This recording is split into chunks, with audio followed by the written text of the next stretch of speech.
Welcome in. Let's get to work. The fastest growing sports spectacular. It's the Big E Sports Show. Your 1 hour comprehensive expose of all things in the sports universe. With a focus on some of the biggest sports icons on the planet. Now, here's your host, the one and only award-winning Elissa Walker Campbell.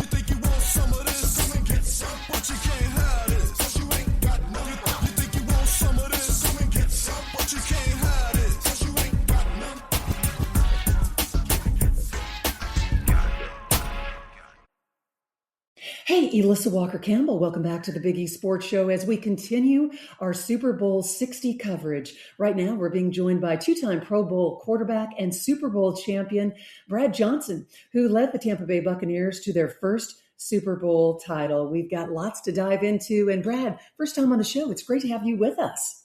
Yep, I appreciate it, Lisa. Thank you very much. So we'll have some fun here and tell some stories. That's right. Well, we got the Seahawks and the Patriots. I mean, what early indicators told you that the season would end up this way? Well, when you look at the Patriots last year, they were 4-13. They got a new coach and a second-year quarterback, and there's nothing that would tell you that they're going to be end up 14-3 and be in the Super Bowl. And then Sam Darnold, where was he going at last year? But they had a good team and put it together. But it's been really fun to watch both organizations do it their own way, playing on two opposite ends of the coast, and just fun to watch great football and great teams and get to celebrate them on Sunday night.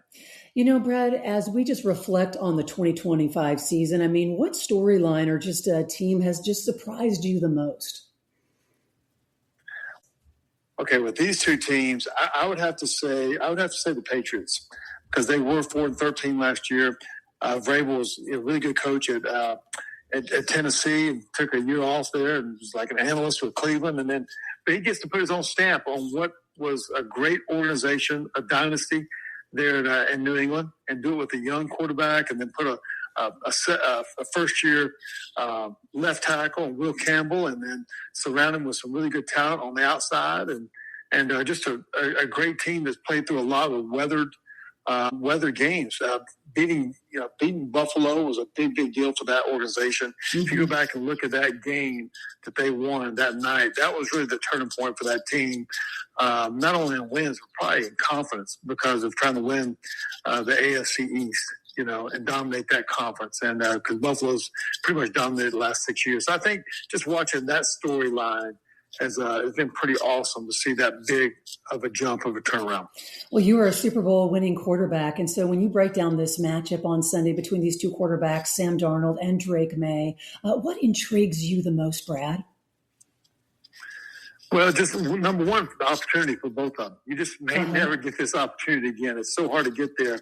And when you just look at the Super Bowl opportunities, like it's been ran through Mahomes and for the last 5 years from the AFC. So to get that chance with, and fighting out with Lamar Jackson and Josh Allen and Joe Burrow, like you're fighting against an uphill battle. And so for Drake May to be there in his second year, he's the youngest quarterback in the history to have played in the Super Bowl, and the other one was Dan Marino. Yeah. Dan Marino got into his second year, then never sniffed it again, as great as he was, a Hall of Fame career that he had. Like, it's just so hard to get there.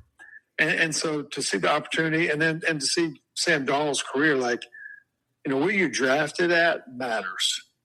And he was 20 years old going to the New York Jets. He struggled. The organization struggled. The organization still struggled in New York. And it's run through a gamut of quarterbacks. And so he's on his 15. But I think him getting a reset, probably in San Fran, playing behind Kyle, being with Brock Purdy, being with Kyle Shanahan, that was a Super Bowl run. Him having a great year last year with Minnesota, going 14-3, and then getting this opportunity here. So the storylines for both of it is incredible when you really look at it. The odds of actually making it to a Super Bowl, and then one of these guys is going to be a Super Bowl champ. There's 35 quarterbacks that have actually won the Super Bowl, and 13 guys have done it multiple times. So one of these guys is getting ready to beat the 36. So it's pretty incredible. It's going to be exciting for both of them. Well, and, Sam Darnold has certainly been one of the most compelling NFL journeys. I mean, from USC, you talk about the Jets, and now to the Super Bowl. Brett, what can we learn from him about, fighting through adversity and resilience? The quarterback position, I tell people, it is the most egotistical position, but it's also the most fragile position because you are the ball is in your hands at all times. And when the game is over, the win and loss record, it only goes on the quarterback's record and the coach's record. And you're held accountable for that win or loss no matter what. And when you do win, it probably wasn't good enough. Did you throw for over 300 yards? Did you throw for so many touchdowns? Like sometimes just, managing the game and winning the game is the most important thing, but it's not good enough in the eyes of people. So I think the quarterback position, you have to have grit. You have to go through some kind of ring of fire adversity, whether it's injuries or being benched or having to change team to team. It happens to every quarterback. Somehow you have to find your way through it. You have to keep belief. And then you got to have, hopefully, an organization that has belief in you and gives you that opportunity to make it happen. So it is the most criticized, critiqued position in all of sports. And so just give these guys credit to what they've been able to do and to accomplish to be where they're at. Yeah, and if Sam Darnold goes on to win Super Bowl 60, we just have to wonder how that's going to change the way his career is viewed. I mean, does this moment redefine his legacy? It does. Your autograph goes up. When you go to speak at a bit, like they'll introduce you as a Super Bowl champ. Like it's a different feeling. Like the greatness about Elissa is it's not a vote. It's not a vote. It's earned. It's won. And so whoever wins it here, you'll be tagged with that label for the rest of your career. And potentially for Drake May, he's young. He's only his second year, and hopefully he has a long, long career, which I'm sure he will. But you just don't know how many opportunities you're going to get. And then for Sam, it'll obviously dictate his next contract also. So there's a lot riding on this. But it's one moment in time to say you're the best team in the world and the best quarterback in the world. Yeah. And, Brad, we got to touch on talking about Drake May. I mean, what do you think is the biggest challenge for just a young quarterback heading into this Super Bowl environment for the very first time? It's fun to watch Drake's career. He's really, you go in the shadows of a Tom Brady, that organization of winning 6 Super Bowls and actually losing 3 others. Like they dominated the AFC East for over 20 years, and then they've had a struggle the last 4 or 5 years. So to hear the next Tom Brady's coming, he's handled those expectations, those just that it doesn't seem like he gets fazed by the moment or by where he's at, And I think he's just playing ball. It looks like he's having fun. And I think the greatness of him too was actually having Josh McDaniels come back and be his offense coordinator, who was with Tom Brady all those years and just made the impact on him. And Drake's, I've known his dad for over 35 years, Mark May, from being from North Carolina. And he's comes from a great family and he seemed like a humble kid and is going to have a great, great career. Hey, it is countdown to kickoff Super Bowl 60. We are being joined by 2-time Pro Bowl quarterback and Super Bowl champion Brad Johnson is with us on the Big East Sports Show. We've talked a lot about the quarterbacks and Sam Darnold and Drake May, but we've got 2 defensive coaches reaching the Super Bowl. Brad, does this feel unique in an offensive-driven era? Well, it takes a total team. It really does. Okay. And so it's really a perception sometimes, where are you ranked? You got the number 1 offense or top 10 offense or those kind of things. And I really think playing complementary football, I think just for instance, watching New England, it's really hard to go by the numbers or what's happened the last 2 or 3 weeks when they've been playing in blizzards, through the playoffs. So everybody tries to go on stats. And I don't know if that's the way you go about things. I think you just go by how well, what have they been through? What adversity have they gone through the course of the season? What common teams have they played? And can they win in all 3 phases? And I think you've been able to find that with both teams. And so that's the greatness of it. There's so many, the quarterbacks they're going to get the spotlight, but there's so many other great players and no telling who's going to be the MVP of this game. I have to wonder too, Brad, just this week leading up to the game, I mean, what's the biggest question you're being asked about this year's Super Bowl? Me personally? Yeah. Just who you think is going to win. But okay. It's a simple question, like you just have them dealing with people and those kind of things. But I think that the other thing is like, what is it like to play in it, and is it any different? And there's so many like. It's when we played in the Super Bowl, there was only 1 week in between the championship game and the Super Bowl, and you're having to deal with like things that people don't really understand. Whether you talk about the media part of it, and you're doing it kind of disrupts the day a lot of times. It may be 11 o'clock media day, it may be at 7 o'clock, it may be at 4 o'clock. It changes the practice schedule, those kind of things. And then also just being able to deal with the ticket requests from your family and friends and handling hotels and transportation. Like there's so much, all these people got to get there that you're bringing with you. And it's just a time to celebrate your career and be at the, hopefully one of the, best days of your life as far as hopefully winning it. Brad Johnson led the Tampa Bay Buccaneers to their first Super Bowl title. So when you knew that you guys were headed to the Super Bowl, what emotion hit you the strongest, and how did you manage it? I couldn't believe it. And in one of our deals in Tampa, our nemesis was Philadelphia. They'd beaten us 3 or 4 times in a row. They beat us in the playoffs for 3 straight years, I believe. And we just had to overcome beating them. So actually beating Philadelphia in the NFC Championship game was almost like our Super Bowl. Like we finally overcome that. And then now here we go. Like we were hitting on all cylinders. Our team was completely healthy.